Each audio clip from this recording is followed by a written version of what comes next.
course continuity, but a lot of new things have happened, both in terms of substance and also style. And both are important in diplomacy. Because if I start with the style part first, diplomacy is all about equations, trust, personal relationships, how the other party looks at you, how much you are a trusted partner, to what extent you can contribute to his objectives. So from that point of view, the sheer personality, and it's all personality driven, it's also leadership driven. The back room helps the leaders, and it's not just in India, it's a universal truth that leaders are helped by very strong teams. But at the end of the day, it's actually the leaders who matter in terms of personal interaction, how they carry the country's interests forward, and how they manage to move a country's interests together with other leaders. So from that point of view, just the sheer personality of the current Prime Minister is a great asset because, on a simple thing like the way he has travelled across the length and breadth of the world is quite unprecedented for any Indian Prime Minister, given his domestic preoccupations. So he's travelled a lot. He's travelled to parts of the world which no Indian Prime Minister had been to for maybe 10 years or 20 years or 30 years. As of now, as we speak, he is in Papua New Guinea and in Australia. So that's the style part and the leadership part. On the substance part, what I think this government's foreign policy has done is to consolidate friendships that already existed. So to break some hesitancies of the past, to move to the next higher level of friendship, partnership, strategic partnership with existing friends. Secondly, what he has done is to those who are on the fence or those who felt neglected by India, he has tried to win them over and try to actually engage in some diplomatic breakthroughs and establish new partnerships. And finally, when it comes to your adversarial partners or those who are hostile or inimical to you, there is a zero tolerance policy that has been pursued. Basically, the message going across being very, very blunt, that this is not the old India. We will not tolerate any actions that hurt our interests, that harm India or its society or the way we live. And so there will be a response. And we will not countenance any attempts to weaken India anymore. So from that point of view, and we can talk about individual regions and countries, but overall, the thrust has been to promote India and project India with the understanding of what India is all about. 5,000-year-old civilization, fastest growing economy, $3 trillion, $5 trillion economy expected to become, a youthful population, huge ambitions, rising aspirations, and then becoming a part of global negotiating rooms and a part of global solutions to very, very important issues such as climate change, such as terrorism, such as health security, particularly during the vaccine. So I would say one of the unfortunate things about the government was in its second term, when it started in February in 19, and it's unfortunate that it got elected with a huge majority, but then it landed up with the COVID crisis, and it landed also with the Galwan and the Chinese aggression on the line of action control. So both these events derailed the government's own prior agenda that had been announced in the manifesto and was part of the plan. And I must say the government has weathered both these crises as best as they could. And so today, every single credible international body or organization is unanimous that India is one of the few bright spots left in the world, both in terms of its economic performance as well as in terms of the optimism and positivity they have found in different countries. So it's actually very creditable how, having faced these adverse situations which were thrust upon the government, they were not something created by the government, they have weathered the storm. So on the one hand, they have pursued a very aggressive, in a positive sense, the agenda and a program to establish India's presence, footprint, contribution in a positive way to the global situation. And on the other hand, to be able to then deal with these unforeseen crises. Well, it's difficult to give one, but I would say, for example, let me say in the case of, let's say, the neighbors, well, that's really very important. You know, he was the first Prime Minister in the history of India to actually call all the neighboring Prime Ministers and President for his swearing-in ceremony way back in 2015. Similarly, a similar set of leaders, slightly different, were called in 2019. Now, the fact is, no one had ever thought that you'd call all the SAARC leaders for a swearing-in ceremony, and they all came. So, in a sense, they were all celebrating India's democracy and India's election maturity. That's on the neighboring. And then after that, we have succeeded in, say, for example, huge breakthroughs with Bangladesh in the land boundary agreement and in other areas. Similarly, when it comes to being, let's say, the first responder to crises, whether in Sri Lanka, we have seen a few months ago, to help them when they were in an economic crisis, or in the case of Nepal during the earthquake. So in these cases and in the larger neighborhood, what we have shown is that whether it is a health crisis like COVID, whether it is a natural disaster or any other kind of an emergency, or even, say, for example, evacuation of Indian nationals from conflict situations across the world, the response has been fast, decisive, and very, very quick. So that's one aspect. Secondly, I would say there were neglected areas of the world where we had not focused at all, although we should have. For example, in the case of Central Asia, for example, in the case of the Pacific Island countries, for example, even in the case of Latin America. So these were somewhat neglected areas. So we have picked them up and we are focusing. Maritime domain, in the case of the Indian Ocean littorals, you know, some of his most major policy statements have been made in Mauritius or in Maldives. So reaching out to these countries is another part of this whole exercise. Then I would say dealing with major powers, the United States, Russia, Europe, Japan, Australia. So in each of these cases, our relationship has actually grown fast, and today our levels of cooperation are much deeper, both in terms of trade, technology, military, political. Then I think one major contribution that has been made to India's both foreign and diplomatic security is in the handling of China. So, for example, what we have seen in the last few years is the rapid growth in the whole concept of the Indo-Pacific. So, the first speech by the Prime Minister was made in 2018, where he outlined the Indo-Pacific vision for India. And at that time, there were a lot of question marks, a lot of doubts, concerns, lack of clarity. What is this thing? Why is India talking about it? Today, after 5 years, country after country is accepting the fact that there is something such as the Indo-Pacific. It is a strategy, it is a region, it is a framework.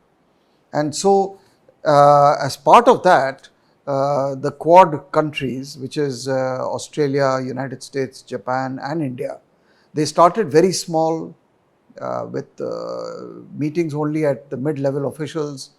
Today, in a matter of 2 or 3 years, it has escalated, and just a few days ago, they've issued some very important major statements taking this cooperation to so many different areas of core interest to India. So I would say these are all the some of the examples, even for example on climate change. Climate change and global warming is one of the most serious threats that the world faces, and particularly we face as India. So we have been able to put our stamp on both the solutions to the problem, as well as the diagnosis of the problem, and as well as showing a path forward through our own domestic actions. The whole green energy movement, the green growth model, these are all intrinsically Indian. The philosophy that you should avoid consumerism, that you should adopt a lifestyle approach, that at the same time you have to adapt to global warming. All these are very, very significant because they actually impact the common man. So these are not some very abstract or abstruse ideas or initiatives. These are all rooted in India's economic and national security. I think it's changed for the better. India has taken much more seriously, not because of our size or anything. That's one reason.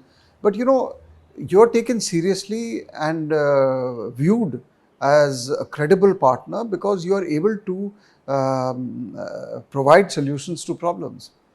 You are able to put a different viewpoint on the table.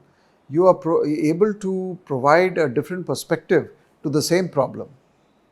And you are regarded as someone who the rest of the world can do business with.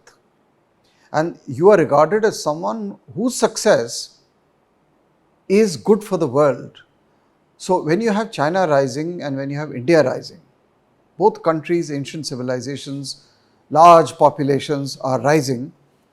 Why is it that China's rise evokes so much of suspicion and fear, whereas India's rise does not invoke that same fear? In fact, India's rise is welcomed by the entire international community. And that is because of our values of democracy and pluralism and the kind of approach we bring to different issues. So today, India's global image is very positive, it's very good, and it is something which has taken a lot of hard work to do. But it is in a good shape. India is welcomed in all regions of the world. In fact, I would say even in the Islamic world or West Asia, where you have the Gulf countries, you have Iran and you have all the others, UAE, Saudi Arabia, Qatar, Oman, all of them, our relationship has witnessed very major breakthroughs. And even in the OIC countries, after all, you actually had a situation where an Indian foreign minister has addressed the OIC meeting, the late Sushma Swaraj. So even in the Islamic world, we have been able to make a breakthrough.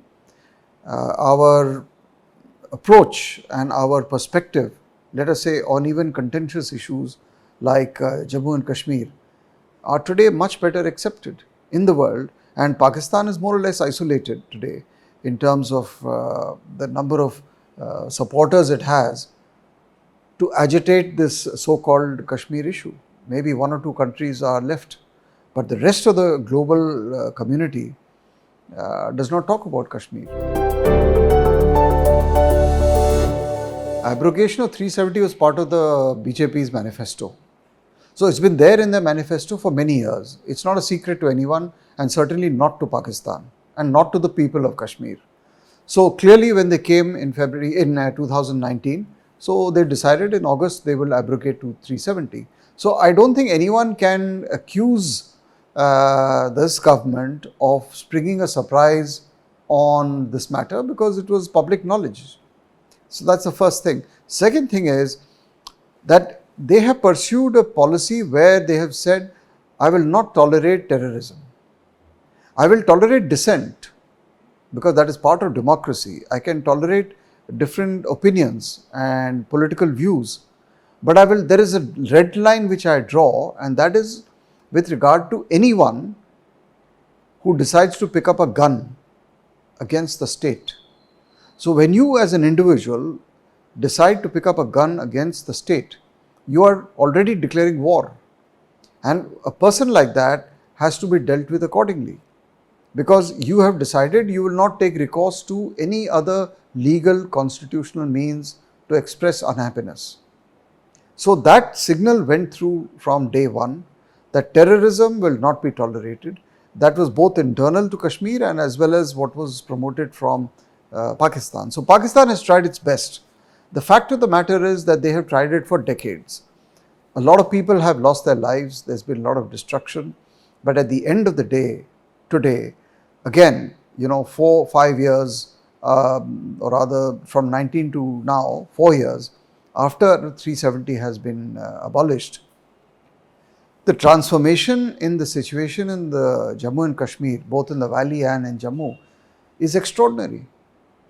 So in terms of the number of hundreds and thousands of tourists, in terms of the law and order, in terms of infrastructure, in terms of the sharp reduction in terrorist incidents, in terms of the utter failure of the Pakistanis to continue to keep the pot boiling inside the valley, all these have been huge successes.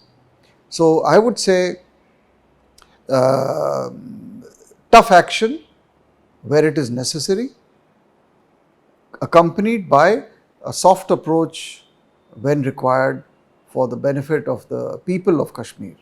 And so, you root out corruption, you root out old vested interests which had blocked progress. You began fresh, and so all this is now extremely evident in day-to-day life. Chinese build-up of infrastructure and of military facilities along the line of actual control dates back many, many years. It did not begin the day this government took office. It has been going on for a long time.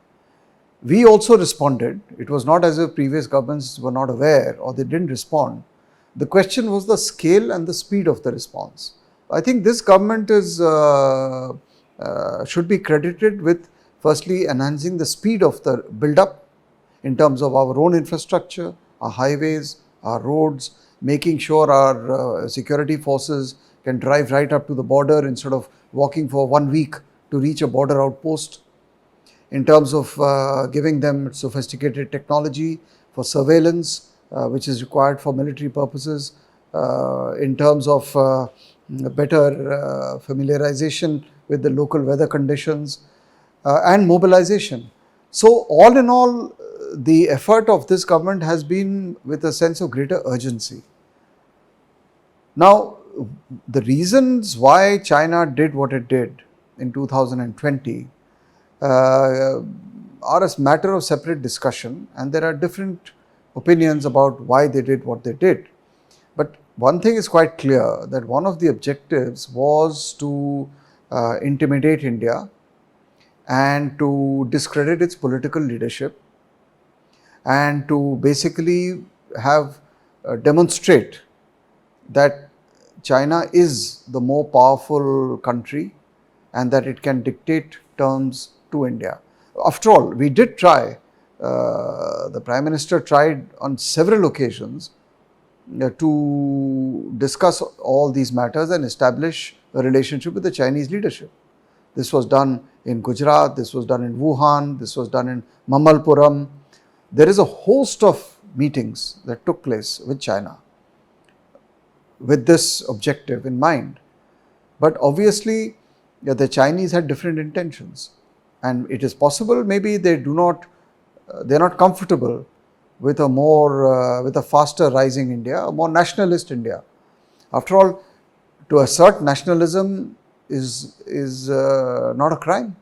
I mean, this is the plank on which the government was elected, and the people elected the government, and the government owes to its electorate a certain approach to nation building and to nationhood.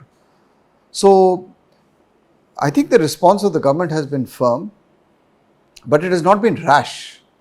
So, they have quietly but very deliberately and with a lot of determination built the capabilities required to deter and to defend. We do not covet any inch of Chinese territory. All we are telling the Chinese is, you respect our sovereignty and our territorial integrity. That's all. And we are saying, look, you had these many agreements on peace and tranquility along the border. You adhere to all those agreements. If you decide you will not implement or adhere to those agreements, then our relationship can never go back to normal. That's the point which our leaders have made. So I think all in all, with China, I think we are doing okay. I don't think anyone in India wants to go to war with China.